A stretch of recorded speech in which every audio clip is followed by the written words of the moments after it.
Imagine um rio que, ao encontrar uma rocha em seu caminho, não insiste em bater contra ela, mas simplesmente flui ao redor. O que acontece quando você age como a rocha firme, inabalável, deixando de se desgastar na busca incessante pela aprovação alheia? Cole Ioin nos lembra que a sombra que evitamos enfrentar é justamente o que nos liberta. Quando você se recusa a ser sempre o recurso fácil, o ombro disponível, o sim previsível, algo extraordinário ocorre.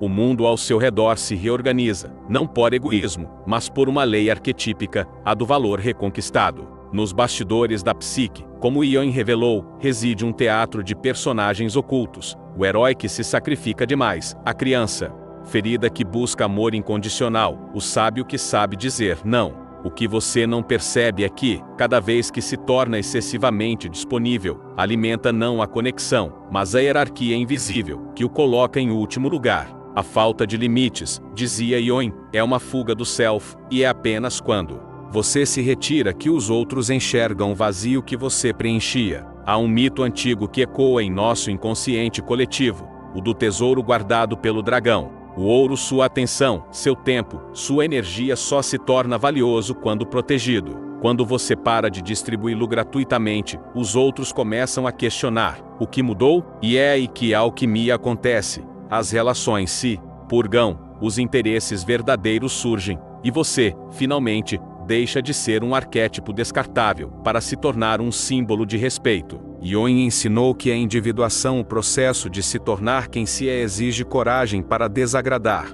Não se trata de manipulação, mas de soberania psicológica. Quando você se ausenta, não está jogando jogos. Está enviando uma mensagem ao inconsciente coletivo. Eu existo além das expectativas alheias. E o mais fascinante, as pessoas não se afastam, elas se aproximam, porque o mistério, aquilo que não pode ser controlado, é o imã mais poderoso da natureza humana. Você já sentiu o peso de ser tratado como opção, enquanto trata os outros como prioridade? A mudança começa não no que você exige, mas no que você se recusa a dar. Este vídeo não é sobre jogos de poder, mas sobre a jornada do self que Ioin tanto celebrou. Prepare-se para descobrir como uma simples mudança de disponibilidade pode reescrever não apenas suas relações, mas a história que você conta sobre si mesmo. Aperte o play. O primeiro passo para ser inerentemente valioso começa aqui. Cole Ioin ensinou que todos carregamos dentro de nós arquétipos,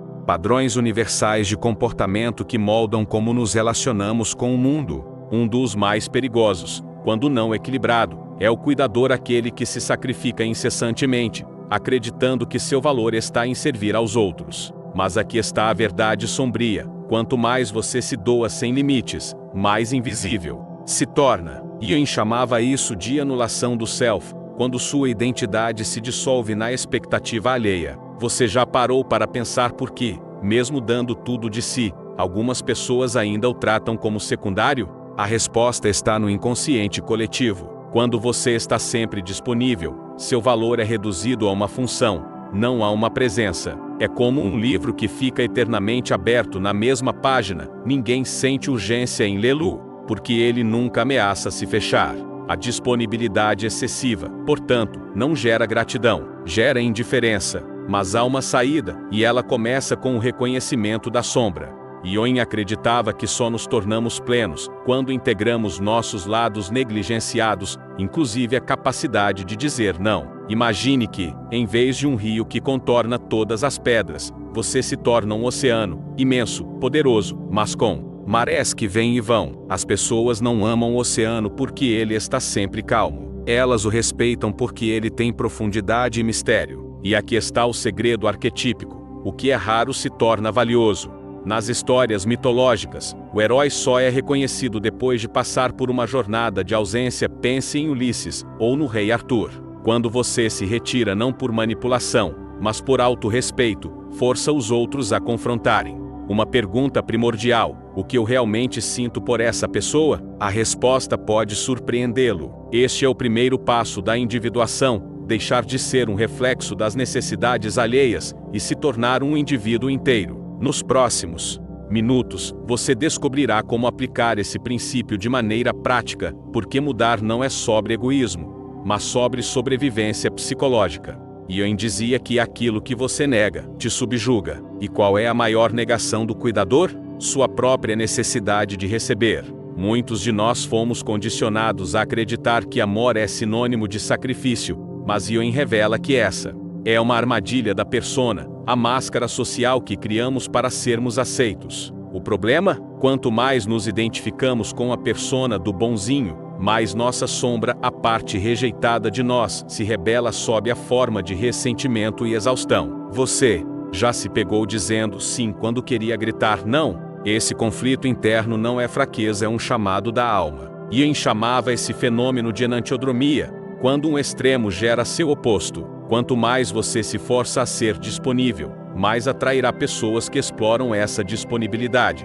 E, ironicamente, é o seu não que restaura o equilíbrio. Mas como dizer não sem culpa? A resposta está na função transcendente, conceito junguiano que une os opostos. Em vez de oscilar entre a submissão e a agressividade, você encontra um terceiro caminho, a assertividade sagrada. Isso significa honrar seus limites não como um ataque, mas como um ato de auto-integração. Quando você para de justificar suas escolhas, desculpe, mas algo mágico acontece, as pessoas começam a levá-lo a sério. E aqui está o insight mais profundo: o não é um presente para ambos os lados. Para você, porque restaura a dignidade. Para o outro, porque o convida a crescer afinal. Como Yin lembrava, não há despertar sem dor.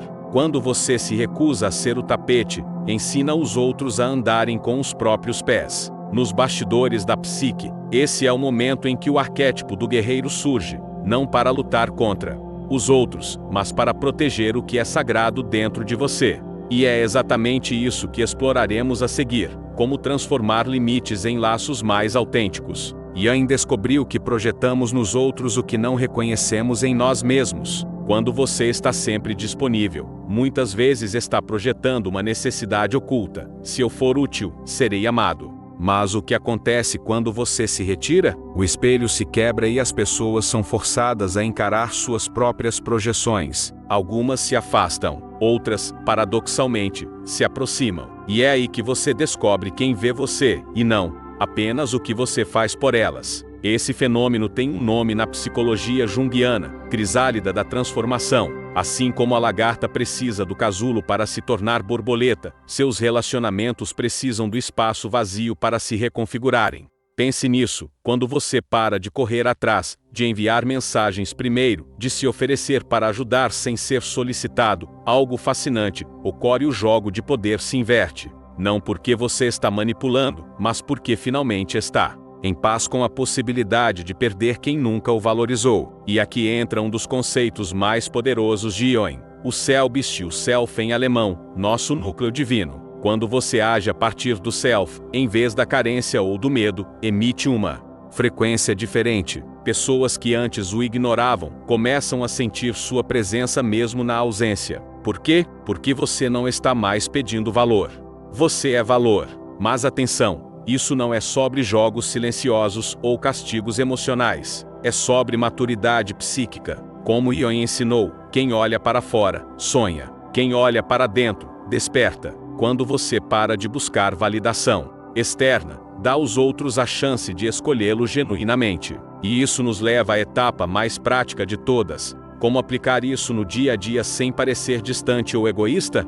A resposta está no equilíbrio dos arquétipos, e é isso que revelaremos agora. Na visão de Yin, a saúde psíquica vem do equilíbrio entre nós, os arquétipos internos, o mártir que se sacrifica e o rei-rainha que governa com sabedoria. São dois lados da mesma moeda. O segredo não é destruir o mártir, mas subordiná-lo ao rei. Isso significa: você ainda cuida, mas decide quando, como e para quem. Como fazer essa transição? Primeiro, observando seus ressentimentos. Yin dizia que a emoção é um mensageiro. Quando você sente raiva por ser explorado, é seu self gritando por limites. Segundo, praticando a autorresponsabilidade. Em vez de culpar os outros: eles não me valorizam, pergunte-se: o que eu permiti? Terceiro, cultivando o arquétipo do sábio, a parte de você que sabe que nem todo não é rejeição. Às vezes, é a maior prova de amor. E aqui está a chave prática: crie rituais de ausência.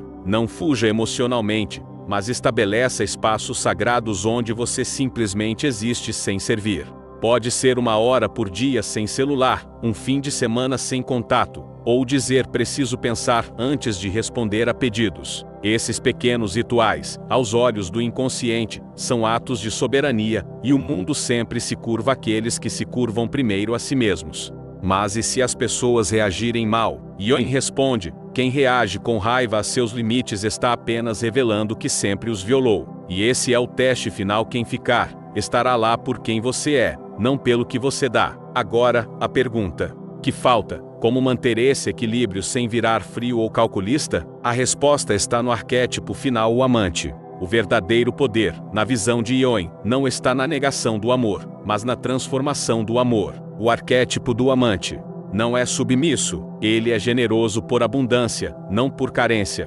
Quando você cura a ferida da necessidade de ser necessário, algo radical acontece, suas ações deixam de ser dívidas e se tornam presentes. Imagine poder dizer sim sem medo e não sem culpa. Esse é o estágio da individuação completa, onde você não é mais refém das expectativas alheias, mas também não é prisioneiro do próprio ego. Yin chamava isso de casamento sagrado e Eros Gamos, a união entre sua vulnerabilidade e sua força. E como chegar lá? Primeiro, perguntando-se sempre: estou fazendo isso por amor ou por medo? Segundo, honrando seu mistério, você não precisa se explicar demais. Terceiro, celebrando a reciprocidade. Relações saudáveis são como danças. Quando um para, o outro se ajusta. No fim, tudo se resume a uma verdade junguiana imortal: quem você é fala mais alto do que qualquer coisa que você diga. Quando você deixa de estar disponível por insegurança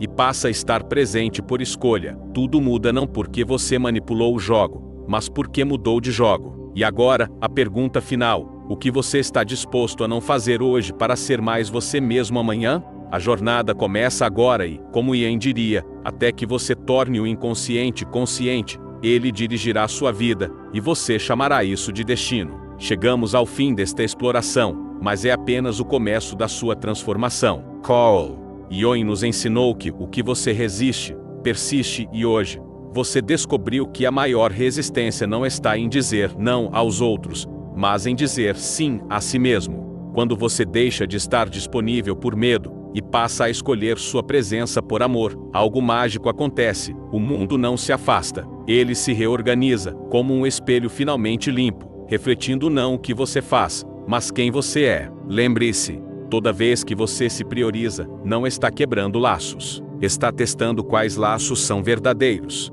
Os que permanecem não estão ali pelo que você oferece, mas pelo que você inspira. Yin chamava isso de alquimia relacional, o processo em que ouro verdadeiro, amor autêntico, se separa da ilusão, dependência emocional. E como todo bom alquimista, você agora carrega a fórmula: valor não se implora, se irradia. Mas atenção, essa não é uma jornada sem desafios. Haverá vozes internas, a da culpa, a do e se, a do velho arquétipo do cuidador tentando puxá-lo de volta. Quando isso acontecer, lembre-se da sabedoria junguiana: quem não enfrenta seu dragão, torna-se um. Seu não é um ato de rejeição ao mundo, é um ato de coragem perante sua própria sombra. E é apenas integrando essa sombra que você se torna inteiro. Então, deixe-me fazer uma última pergunta, não para este vídeo, mas para a sua vida. O que você está disposto a perder para finalmente se encontrar? Porque, paradoxalmente, é no espaço vazio daquilo que você libera que o verdadeiro self emerge. E quando isso acontece, nada volta a ser como antes. Nem você, nem seus relacionamentos, nem o mundo ao seu redor. Se este conteúdo tocou algo em você, não deixe que ele se perca no esquecimento. A jornada da individuação é feita de passos conscientes. Clique no like para afirmar: eu mereço existir por mim mesmo. Comente com uma palavra que ressoou em você. É assim que criamos uma comunidade de alquimistas modernos. E inscreva-se, porque na próxima semana mergulharemos em como os sonhos, aqueles que você tem à noite, revelam os arquétipos que estão governando sua vida. Até lá, lembre-se, o maior presente que você pode dar ao mundo não é sua disponibilidade, é sua presença.